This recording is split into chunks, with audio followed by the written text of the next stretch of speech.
Okay mga kababayan, Chris Ulo po at welcome back po ulit dito sa ating YouTube channel. Okay, pag-usapan ho natin ito si Ma'am Saba. Ay, si Ma'am Saba tuloy. Ma'am Saba tuloy. Nasanay kasi ako dati na... Ewan ko, ba't kaya sabi ba sa ganyan Saba Queen ito si Ma'am Laila de Lima at... pag-usapan ho natin ito si dating senadora, dating naging sekretary rin ho ito ng ng DOJ. Yung hawak ko ng ahensya ho ngayon ni Sec Boyeng Rimulya. Nahawakan niya rin ho yan.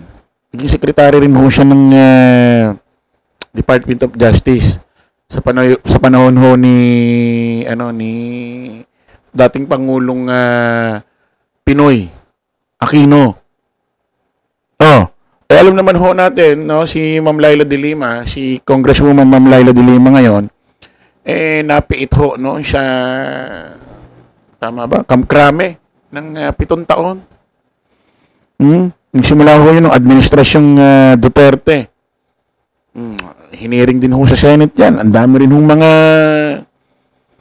nagsulputang mga testigo noon. Isa na ho yan si Kerwin Espinosa. Mayor na yata si Kerwin, no? Parang dati lang testigo, ngayon mayor na yata,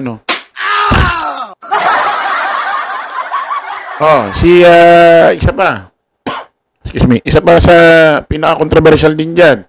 Si Ragus. Maraming tumistigo laban ho dyan kay Laila de Lima na sinasabi related daw ho siya sa droga. Nung nakulong na siya, walang bail, habang yung kaso gumugulong, hinihiring, nililitis, nakakulong siya, hanggang sa nawala na ho si Digong, si Pangulong Bongbong Marcos na ho ang naging presidente, unti-unti na hong nag-recant or bumaliktad itong mga testigo na nagturo kay Ma'am Laila de Lima nung panahong administrasyon Duterte. Nagbaliktaran na. Isa pa ito si Ragus na humingi ng sorry mismo doon sa Korte Suprema at ginipit lang daw siya ng administrasyon Duterte at yung dating NBI director. Yung NBI director, sorry. Yung dating NBI director ba yun? DOJ secretary yata yun. Yung ng panahon ni Digong. Ginipit din daw siya nun. Yung maraming uba na matanda na yung mukha mukhang tsapad. Hindi ko maalala basta yun. Kerwin Espinosa, bumaliktad na. Siya dating pulis sa Espinido. Pinagtatahi-tahi pa raw yung kanilang mga testimonya laban kay Laila de Lima para mag-swak. At tinakot daw siya ni Senador Bato de la Rosa. Ayun na nga, hanggang sa isa-isa na dismiss ho ang mga kaso ni Laila de Lima na basura na sa iba't ibang korte. Ngayon nakatakbo na, naging congresswoman na, naging representative na. Ito ho, may bago hong balita na kung saan pinakukonvict daw ho ulit ito ng prosecutor ng DOJ, ito si Ma'am Laila de Lima. Nako, sabi makukulong ulit. Mababalik ulit sa selda.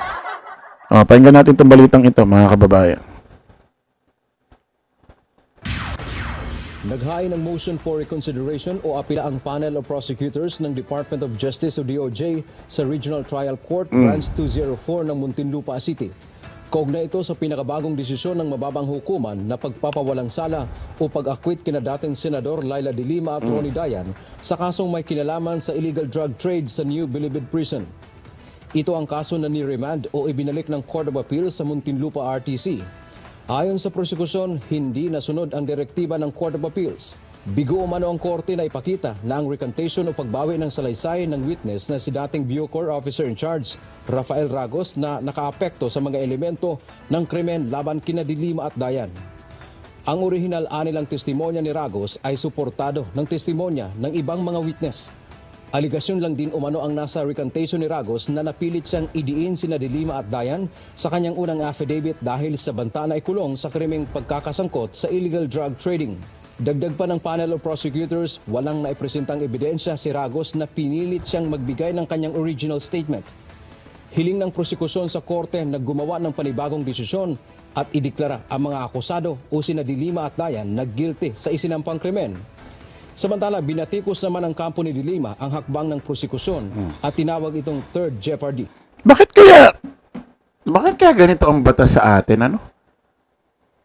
Dito sa Pilipinas, no, na kung kailan nakalabas na, napalaya na yung nasasakdal at sinasabi dismiss, basura ang kaso, tsaka pa nagkakaroon ng investigasyon. Tsaka pa na-check yung mga dapat ganito, dapat ganyan. Bakit? Anong bang punto? Anong point natin? Kahit naman kayo, mga kababayan, kahit kayo yung lumugar sa katayuan ho ni Congresswoman Leila De Lima, na nasa laya na kayo. Kasama nyo na pamilya nyo. Tapos ang alam mo, dismiss, basura na yung kaso mo sa iba't ibang korte dito sa Metro Manila or dito sa Pilipinas. Dismiss, basura at nagrekad, bumaliktad na yung mga testigo. Dismiss, basura na. Tapos ngayon nakalaya ka na ng ilang buwan, naging congresswoman ka pa. Tsaka kami mababalitaan, ganito, ganyan. Bakit hindi natin na-check ito bago mapalaya ang nasasakdal? Bakit kinakailangan ma-check pa, malaman itong mga nangyayaring ito kung kailan nasa laya na yung tao? Kailangan ba talaga ganitong batas natin talaga? Ba't ganito dito sa Pilipinas, ano? Siyempre, nakalaya na yung tao, tapos makukundik, mababalik dahil sa mga isyong ganyan. Siyempre, masakit sa kanya yun. Masakit din sa pamilya niya yun. Okay sana kung na-check itong mga bagay-bagay na ito bago pa siya ma-release sa bilangguan. Okay yan eh. Hindi ka pa pwede kasi ganito, ganyan, ganito, ganon. O yan, okay pa yon. Kasi, kumbaga tinitignan pa maigi kung talagang dapat makalabas ka na. Kung kailan naman nakalabas, tsaka naman nakikita ang mga ganitong bagay. Siyempre, masakit diba sa tao yan, ano?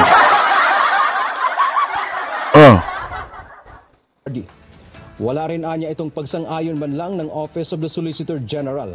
Dagdag pa ng abogado ni De Lima, wala na silang ibang magagawa kundi ikonsidera na maghain ng mga kaso laban sa DOJ prosecutors dahil sa umano'y prosecutorial misconduct. Binigyang diin ni De Lima na hindi na niya naiintindihan ang ginagawa ng prosekusyon matapos ang halos 7 taong hindi makatarungang pagkakakulong. Hindi na anya ito katawa-tawa kundi nakagagalit na. Dante Amento, UNTV, News and Rescue. Kawawa naman si Ma'am Laila. Alam naman natin si Ma'am Laila, ano yan? Mga taga-subaybay niyan, mga dilaw. Liberal. Kakamping din. Alam niyo naman ng DOJ. Kampi sa administrasyon. Makaka-apekto kaya ito sa sa administrasyong Marcos. Basahin nga natin itong ng Laila De Lima, ni Congresswoman, representative.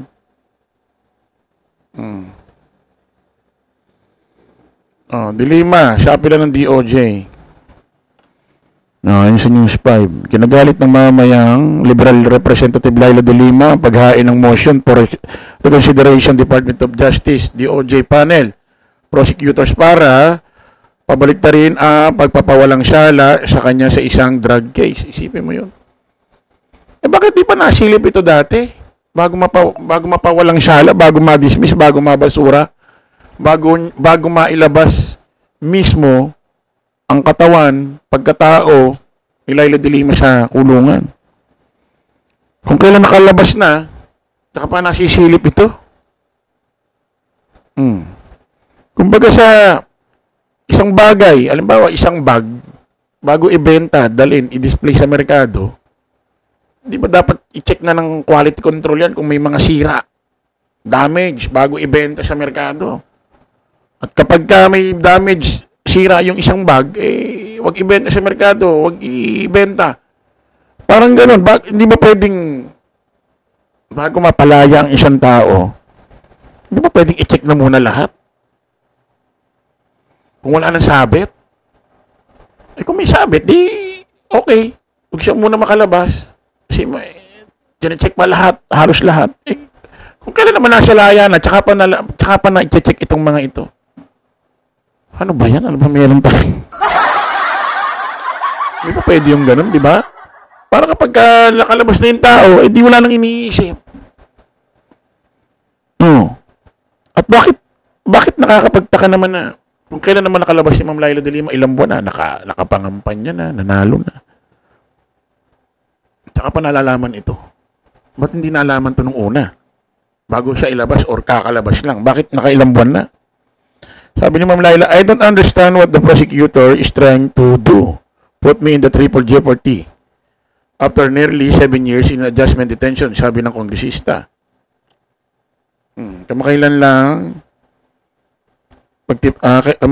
ng pagtibay ng Muntinlupa City Regional Trial Court Branch 204 ang pag-acquit kay Laila de Lima, kasunod ito sa pag-remand ng Court of Appeal sa kaso.